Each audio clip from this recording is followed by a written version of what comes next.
sur cette troisième conférence du premier après-midi de notre forum InCyber. Je suis avec Fabrice Delost qui représente Mindflow. Mindflow que l'on peut retrouver en stand C17. Nous en reparlerons après votre conférence, Fabrice. Une conférence qui a pour thème collaborer avec des agents d'intelligence artificielle autonomes afin de libérer le potentiel de vos opérations de sécurité. J'ai tout juste ? Parfaitement. Bonjour à tous. Eh bien voilà, je vous souhaite bonne conférence à tous. Je vous retrouve tout à l'heure. Le format est très simple, 25 minutes de conférence et ensuite questions-réponses ici qui se poursuivront sur le stand. À tout à l'heure. Merci. Bonjour. J'avais l'espoir d'avoir du monde, mais je vois qu'il y a beaucoup de monde.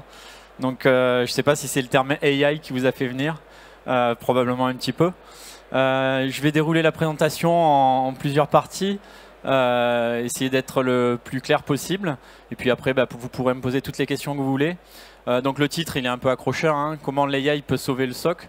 Bon, on va dire que c'est pas dans la minute qui vient, mais en tout cas, dans les années qui viennent, effectivement, on va voir ensemble que l'AI, c'est particulièrement intéressant dans ce cadre-là. Petit rappel aussi sur la cyber, le no-code. Voilà. Et puis après, je ferai une petite démo pour illustrer avec le produit que je porte. Donc, je suis CTO et cofondateur de Mindflow, qui est une start-up française dans la cybersécurité. Et on fait une plateforme d'automatisation. Allez, voilà. Donc, ça, c'est moi. On est 40 à peu près. On est certifié SOC 2, ISO 27001. On essaye de faire évidemment de la sécurité. On a été primé dans pas mal d'événements, mais je pense que ce qui vous intéresse, c'est plutôt le contenu. Et notre mission, en fait, chez Mindflow, c'est d'amener en fait plus de temps humain sur ce qui compte vraiment. C'est-à-dire, je pense que ça parle particulièrement aux analystes de passer beaucoup de temps sur écrire des tickets ou avoir 14 onglets dans son navigateur sur 14 dashboards différents. Je ne pense pas que ça soit la passion de tous au départ. Et donc l'AI, effectivement, elle va peut-être pouvoir venir amener un petit peu de renouveau pour ça. Donc c'est plutôt une bonne nouvelle. Mais revenons déjà à la raison fondamentale. En fait, le problème aujourd'hui, c'est ça. Donc, ouais, en fait, il y a beaucoup d'outils. Vous faites à peu près le plan du salon, là, vous le projetez en 2D sur cet écran, et vous avez le nombre d'outils que vous devez gérer chaque jour. Alors, pas tous, évidemment, mais en tout cas, vous en avez beaucoup. Et en fait, ok, cool, hein. On va rester cool et créer des tickets. En fait, vous n'êtes pas capable de les traiter tous, ces tickets ou ces incidents. C'est difficile. Il n'y a pas de mystère, hein. Petite, grande entreprise, c'est du pareil au même. En fait, il y a beaucoup trop d'incidents par rapport au nombre d'humains qui sont capables de les traiter. Donc, la question, c'est si on automatisait, si on le faisait pour de vrai. Et c'est là où l'AI, je fais un petit spoiler, c'est là où l'AI devient intéressante.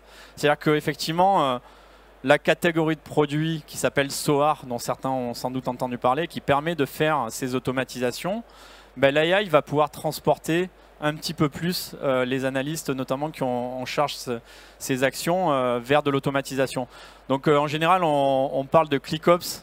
ClickOps, c'est les personnes qui toute la journée font du clic sur une console ou sur plusieurs consoles, versus les opérations automatisées, qui est un peu le rêve. Alors, on ne parle pas d'automatiser comme des robots, hein. On n'est pas là pour dire que l'AI va vous transformer tous en juste spectateurs de ce qui se passe, ce n'est pas le cas. Mais en tout cas, vous aurez plus de temps à accorder sur votre vraie valeur. Et essayons juste, pour l'intro, de se demander comment aujourd'hui on automatise dans l'entreprise. Et essayons vraiment de repartir de la base. La première chose, c'est quand on veut automatiser, et c'est les fondamentaux en fait, du code, il faut maîtriser un langage de programmation et son environnement. Alors vous pouvez être analyste cyber, RSSI, DevOps, DevSecOps, etc. Vous êtes obligé de passer par là, même si vous voulez faire que de la cybersécurité. Si vous voulez automatiser, vous êtes obligé d'acquérir ces compétences-là qui ne sont pas totalement que de la cybersécurité. Et donc vous devez apprendre du Python, du Git et un certain nombre de technos. C'est passionnant. Moi-même, je suis un développeur à la base. Je suis CTO aujourd'hui, mais j'aime le code, j'adore ça. Mais il faut avouer que c'est quand même la barre est quand même assez haut avant de pouvoir automatiser. Mais malheureusement, c'est pas tout. Le deuxième problème, c'est que quand bien même vous savez programmer, en fait, c'est game over. L'image du début, quand vous voulez automatiser, automatiser ça veut dire orchestrer, ça veut donc dire orchestrer beaucoup d'outils. Et en fait, si vous savez programmer, il faut orchestrer tous ces outils. Ces outils, ils ont des API, ils ont des SDK.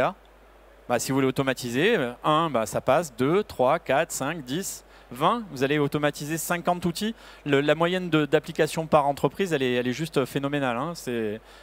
Même pour une petite entreprise, je crois que nous, on est 40 personnes, on doit avoir genre 60-70 outils déjà. Donc en fait, vous ne pouvez pas humainement construire des automatisations sous forme de scripts qui vont scale dans votre entreprise sur ça. Ça ne veut pas dire qu'il ne faut pas écrire de script, mais enfin, ce n'est pas la meilleure méthode pour automatiser à cause de ce problème-là.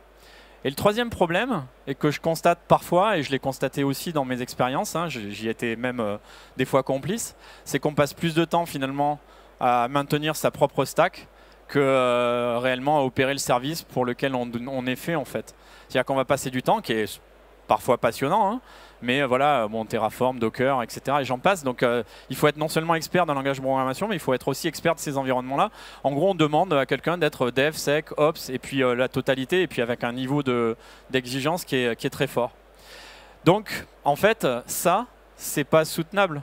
On ne peut pas, dans un SOC, espérer que les gens vont automatiser avec des scripts. Pour la petite idée, ce n'est pas des scripts ici sécu, mais la première ligne, vous la lisez sans problème, vous comprenez tout de suite ce que ça fait, il y a un petit commentaire, ça va. La deuxième, ça commence à être un peu plus compliqué. La troisième, en fait, si vous n'avez pas de ChatGPT aujourd'hui, vous demandez au collègue qui l'a écrit pour comprendre ce que ça fait.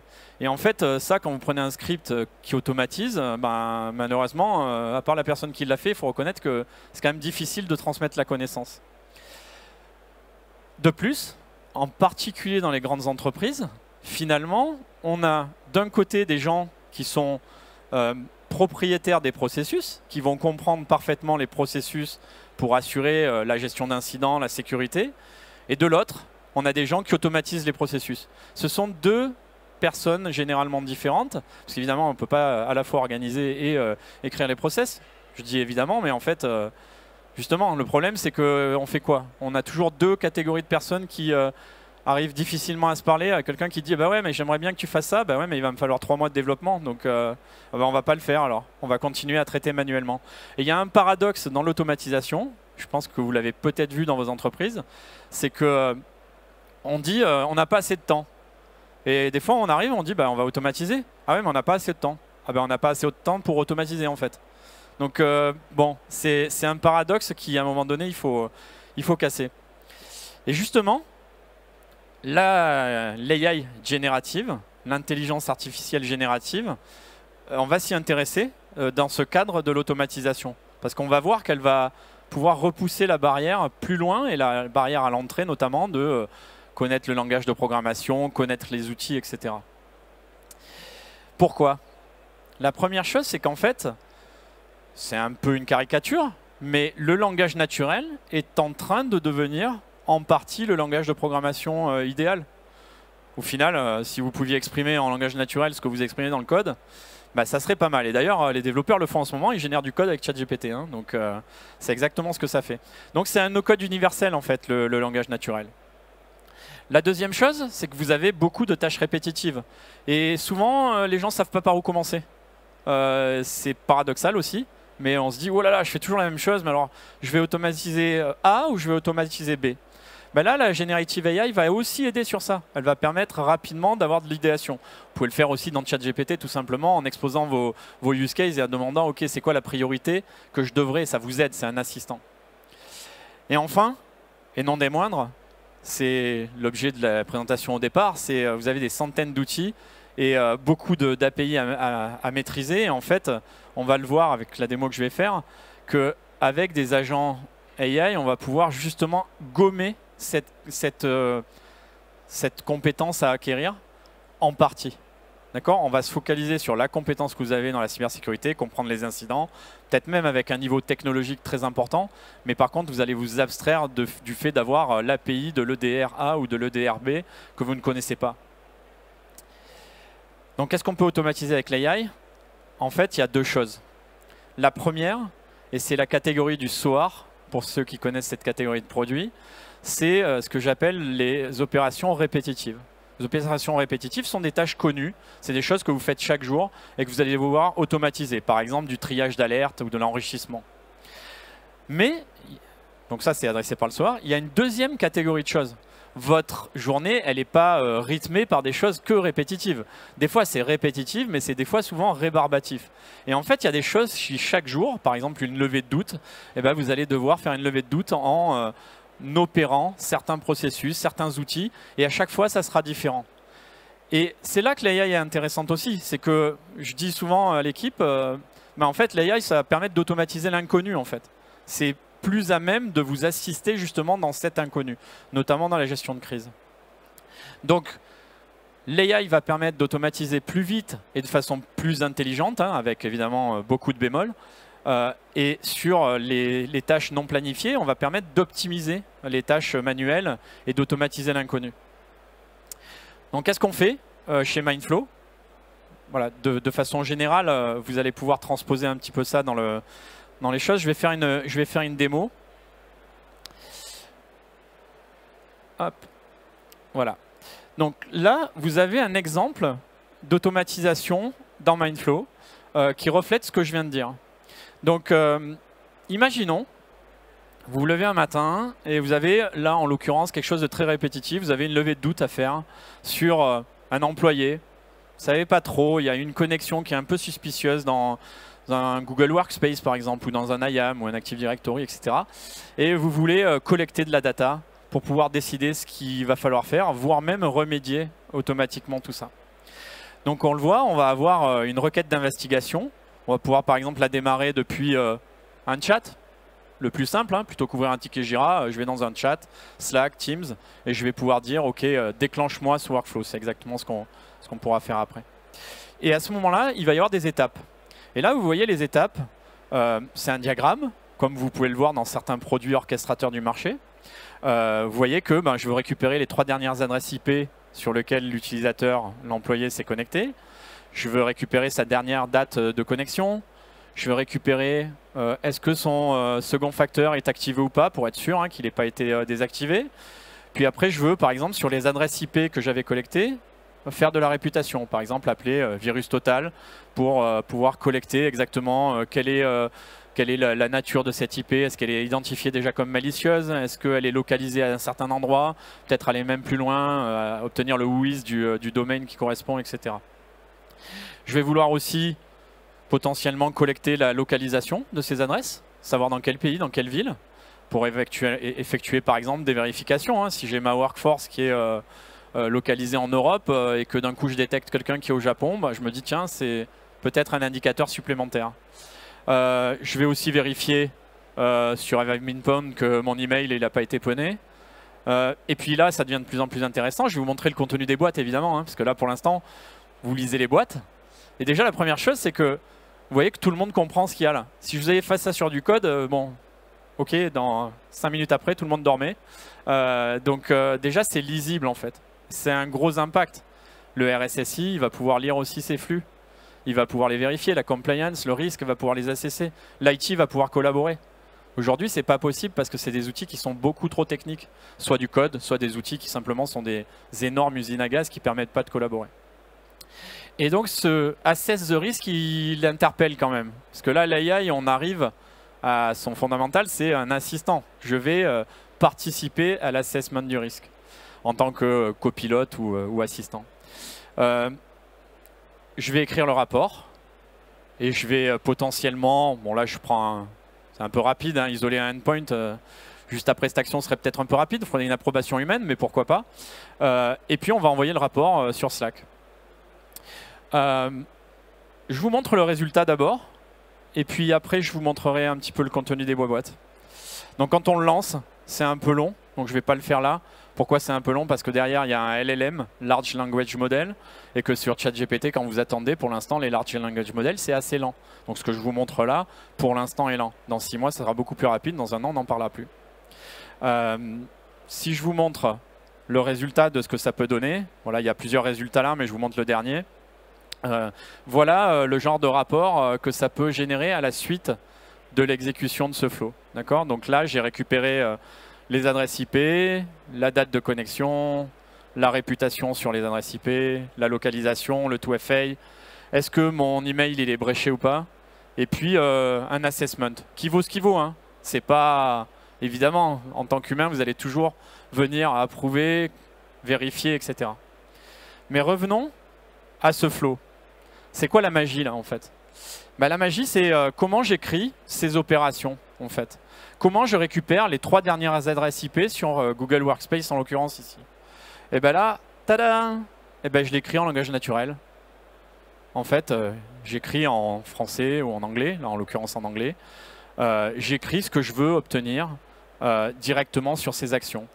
Donc là, vous voyez, chacune des actions, par exemple, je vais lui dire ici, donne-moi la dernière heure où ça a été connecté. Mon anglais est peut-être pas parfait, mais ça marche. Hein, le LLM rattrape toutes les typos possibles, inimaginables.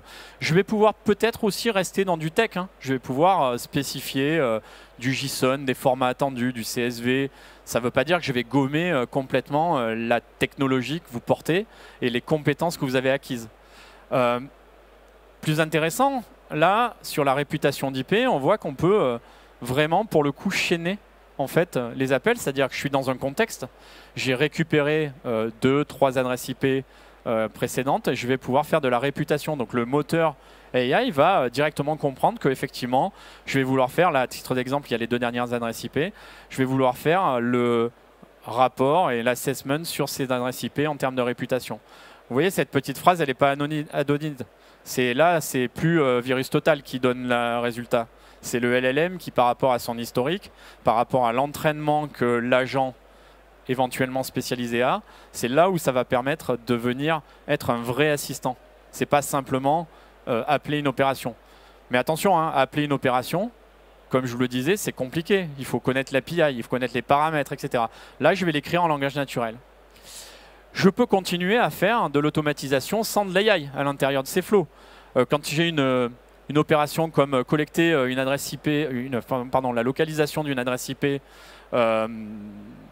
j'ai pas besoin de faire de l'AI nécessairement. Je peux ajouter une opération ici. Vous voyez, j'ai une opération qui est supportée dans Mindflow. On a un catalogue extrêmement large d'intégration. On peut dire, bah, OK, j'utilise une action traditionnelle, appelle une API et rends-moi ce pourquoi tu es fait. Là, en l'occurrence, récupérer les opérations.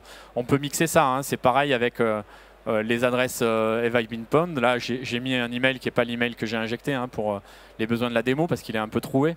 Mais je vais pouvoir mixer évidemment de l'AI et du non-AI. Et puis là, ça devient intéressant. L'assessment du risque, je vais pouvoir lui dire, OK, tu prends en compte tout ce qu'il y avait avant et tu dois évaluer le risque global. Et ce qui est encore plus intéressant, et je pense que honnêtement, il n'y a personne qui rêve d'écrire des tickets hein, dans sa vie. En tout cas, moi, non. Hein. Des fois, moi, j'en écris beaucoup. Hein. CTO, c'est Chief Ticket Officer. Hein. C'est l'équipe le sait très bien. Donc, ce qui est vrai, hein, on a besoin de tickets pour s'organiser. Là, ce qui est cool, c'est qu'en fait, on va lui dire, alors, vous voyez, le prompt est un peu plus long, hein, mais évidemment, ça coûte moins cher d'écrire ça que d'aller voir l'API de Jira ou de ServiceNow pour aller créer le ticket. L'avantage, c'est qu'il va me le mettre en forme aussi. Vous avez vu tout à l'heure, il y avait des colonnes, il y avait des gras, il y avait des emojis, etc. Bah, il va faire ça tout seul, en fait. Il va créer littéralement. Là, je l'ai mis dans Slack, hein, on peut le mettre dans un ticket Jira. Hein, ça vous fait plaisir, pas de souci. Je vais lui dire, voilà les informations que je veux que tu contiennes. Je vais le guider un petit peu, évidemment, comme vous le feriez sur ChatGPT, pour pas qu'il fasse trop de bêtises. C'est un assistant virtuel, une sorte de stagiaire numérique, sans la péjoration que ça pose, hein, mais c'est quelque chose qui va vous aider en fait, dans votre quotidien, plutôt que d'écrire le ticket vous-même et passer du temps à ça, le formatage du ticket, c'est pas intéressant, ça va le faire. Donc toutes les informations qui ont été collectées et ce que vous avez vu précédemment, c'est entièrement établi, rédigé par l'AI qui est derrière. Vous aurez sans doute pas mal de questions sur et c'est quoi l'AI qui est derrière, et comment on fait, et qu'est-ce que ça met en doute.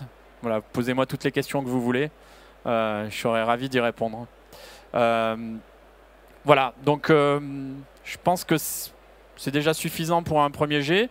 Donc sachez qu'on peut évidemment construire des choses comme ça. On peut aller taper dans un large catalogue de librairies. Je ne vais pas vous faire la pub du produit. Stand C17, si vous voulez venir voir, je vous refais la démo. Je vous montre même des trucs AI encore plus fun si vous voulez. Voilà, pour construire une requête d'agent, hein, on fait comme ça. On ajoute un step agent ici. Et puis là, en langage naturel, on tape ce qu'on veut avoir. Évidemment, il faut indiquer le produit qu'on va interroger. Et là, dans les settings, ici, on va pouvoir aller sélectionner un crédential, une autorisation sur une API. Il n'y a pas de magie. On veut interroger des produits. Il faut pouvoir interagir avec les API. Donc, on va aller sélectionner les API qui sont souhaitables pour cet agent-là. Par contre, après, le reste se fait de façon automatique. Et dans Mindflow, pour finir, la grande qualité qu'on a, c'est que notre catalogue d'intégration, il est quasiment infini. Il y a tous les outils du marché dedans. Voilà. Spoiler si vous voulez venir voir. Merci. Et merci, on peut vous applaudir. Et puis alors après avoir interrogé les produits, c'est vous que nous allons interroger. Si vous avez des questions, n'hésitez pas à lever la main. Oui, et devant moi, juste au deuxième rang, nous avons un micro qui va vous parvenir. Bonjour, merci pour la présentation. Félicitations pour la levée de fonds. Merci. Et question, là on parle de déclenchement par un être humain avec rapprochez votre micro dans un chatbot ou autre chose, mais est-ce qu'il est capable de se déclencher sur un événement? Oui. Par exemple, j'ai un événement dans mon SIEM, je ne veux pas avoir à faire le déclenchement manuel. Un level doute, je lance mon flow pour la levée de doute auprès de l'utilisateur. Il répond, ça ferme, ça rentre pas dans un système de triage, ça ferme juste l'alerte parce que l'utilisateur confirme que c'est bien lui. Oui, bien sûr, on supporte en fait différents triggers, différents déclenchements. Je peux les montrer en live. Hein. On a la possibilité d'avoir des triggers de type webhook et emailhook, donc on peut déclencher ces flows automatiquement depuis un SIEM avec un webhook, sécurisé, etc. On peut aussi le faire par email. On peut aussi, si on veut, schedule à fréquence répétitive, par exemple, je sais pas, tous les mardis, les jeudis, un cron, hein, en gros. Voilà, pour pouvoir exécuter ça à fréquence régulière. Et on peut aussi, si on veut, le rejouer à souhait pendant le build notamment, ce flow-là, pour pouvoir le diagnostiquer, vérifier qu'il marche bien, etc. etc. Ça Merci. répond. Oui. Merci à vous. Une autre question?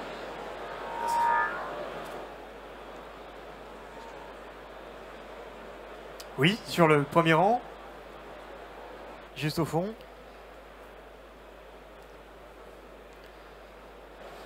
Bonjour, merci pour votre présentation. Rapprochez votre micro qu'on vous entend. Merci pour la présentation. Je voulais savoir si qu'est-ce que vous mettiez en place pour vous prémunir des empoisonnements de modèles ou ce type d'attaque contre les modèles? Alors, il y a plusieurs techniques qui sont en cours aussi d'études, etc. sur le marché. Donc, il y a effectivement tout le reverse prompt, etc. Il y a des protections possibles. Là, déjà, premièrement, on est dans le cadre, on n'est pas dans un truc public ouvert, évidemment. Chaque instance va être propriétaire du client qu'on a chez Mindflow. Donc, évidemment, on peut tenter d'aller faire du reverse prompt. Ça se protège aussi. On a la protection sur les data aussi qui est importante. Et en fait, vraiment, le défi de l'AI, c'est de laisser le contrôle aux humains. Comment l'humain peut approuver, auditer, et forcément, la compliance, tout ce qui est régulation, on le voit bien, va venir très fortement sur ce domaine.